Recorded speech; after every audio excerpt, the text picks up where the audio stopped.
Part 4 த hidden damage. இந்த blaming habit ஒரு slow poison மாதிரிடா, உன் லைஃபை சைலண்டா டிஸ்ட்ராய் பண்ணும். முதல்ல நோ இம்ப்ரூவ்மெண்ட். உன் மிஸ்டேக்கை நீ அக்செப்ட் பண்ணலனா அதை எப்படி திருத்துவ? அப்போ same mistake again and again repeat ஆகும். உன் கரியர், உன் ரிலேஷன்ஷிப்ஸ் எல்லாமே ஸ்பாயில் ஆகும். ரெண்டாவது, கான்ஃபிடன்ஸ் டவுன் ஆகும். உன் சப்கான்ஷியஸ் மைண்டுக்கு தெரியும் நீ உண்மையா இல்லைன்னு. அப்போ உன் மேல உனக்கே உள்ள நம்பிக்கை குறைஞ்சிடும். கடைசியில என்ன மிஞ்சும் தெரியுமா? ரிக்ரெட். வயசாகும்போது திரும்பி பார்த்தா நான் ஏன் உருப்படாம போனேன்னு தோணும். அப்பவும் அவன்னாலதான்னு சொன்னா உன்னை பார்த்து உனக்கே கேவலமா இருக்கும் மச்சி. Be honest with yourself. Final judgement. Part 5 the powerful truth. இப்போ உண்மைய சொல்லிடுறேன், காது கொடுத்து கேளுங்க.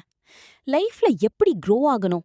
ரெஸ்பான்சிபிலிட்டி எடுத்தாதான் லைஃப் சேஞ்ச் ஆகும். Simple logic. நீ இன்னொருத்தனை ப்ளேம் பண்றபோது உன் லைஃபோட ரிமோட் கண்ட்ரோல அவன்கிட்ட கொடுத்துடுற. அவன்தான் என் லைஃப டிசைட் பண்றான்னு நீ சொல்றியே, அப்போ நீ யாருடா? உன் லைஃப்க்கு நீ தான் ஹீரோ. நீ எப்படி உன் ரிமோட்டை இன்னொருத்தங்கிட்ட தருவ? த மோமெண்ட் நீ ரெஸ்பான்சிபிலிட்டி எடுக்கிறியோ அப்பதான் ரிமோட் கண்ட்ரோல் உன்கிட்ட திரும்பி வரும்.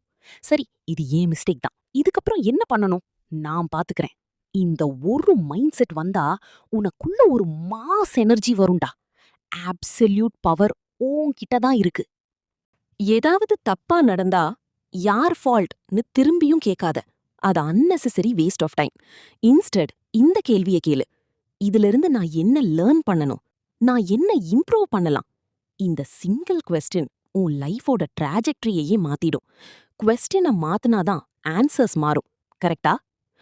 Part 8 control your focus. ஒரு சிம்பிள் ட்ரூத். இந்த உலகத்துல உன்னை தவிர மத்த எதையும் நீ கண்ட்ரோல் பண்ண முடியாதுடா மச்சி.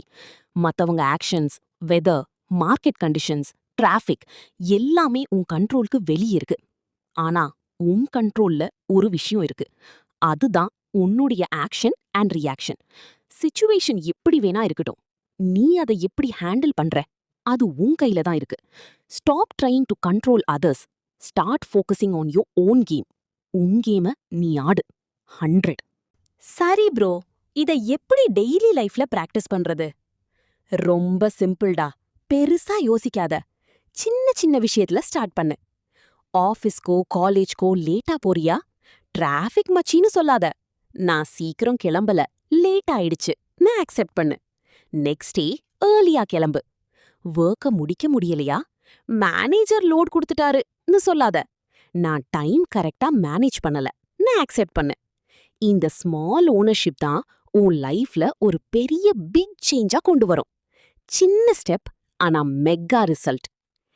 Part 10 no excuses. இனிமேல் எக்ஸ்கியூசஸ்க்கு இடமே இல்ல. என்கிட்ட டைம் இல்ல, எனக்கு சான்ஸ் கிடைக்கல, என் பேக்ரவுண்ட் சரியில்லை. இந்த எக்ஸ்கியூசஸ் எல்லாம் ஸ்டாப் பண்ணு. என்ன தெரியுமா ட்ரூத்?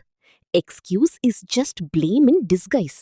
நீ எக்ஸ்கியூஸ் சொல்றேனா உன்னை நீயே ஏமாத்திக்கிறேன்னு அர்த்தம். அதால உனக்கு ஒரு பெனிஃபிட்டும் இல்ல. எக்ஸ்கியூசஸ மூடிட்டு ஆக்ஷன்ல இறங்கு. Part 11 growth formula. இப்போ உனக்கு லைஃபோட growth ஃபார்முலாவை சொல்றேன். இத மைண்ட்ல ஃபிக்ஸ் பண்ணிக்கோ. இதுதான் லைஃப். ரொம்ப சிம்பிள் ஃபார்முலா. நீ ப்ளேம் பண்ணி ஸ்டக் ஆக போறியா, இல்ல ஓனர்ஷிப் எடுத்து க்ரோ ஆக போறியா? கடைசி உண்மை இதுதான். நீ மத்தவங்கள ப்ளேம் பண்ணா உன் லைஃப் கண்ட்ரோல் மத்தவங்க கையில. நீ ரெஸ்பான்சிபிலிட்டி எடுத்தா உன் லைஃப் உன் கையில. சாய்ஸ் எப்பவுமே உன்கிட்ட தான் இருக்கு. இன்னைக்கு ஒரு டிசிஷன் எடு. ப்ளேம் பண்ணி தோத்து போக போறியா, இல்ல ரெஸ்பான்சிபிலிட்டி எடுத்து மாஸ் காட்ட போறியா? டைம் இல்ல மச்சி, இன்னைக்கே ஸ்டார்ட் பண்ணு. ரிமெம்பர், வின்னர்ஸ் எப்பவுமே ப்ளேம் பண்ண மாட்டாங்க, ஓன் பண்ண மாட்டாங்க. வாரு. இதே மாதிரி உனக்கு ரா அண்ட் ரியல் கண்டென்ட் வேணும்னா மறக்காம வீடியோக்கு லைக் பண்ணுங்க அண்ட் நம்ம சேனலை ஃபாலோ பண்ணுங்க. நெக்ஸ்ட் வீடியோல பாப்போம். சியர்ஸ் மச்சி.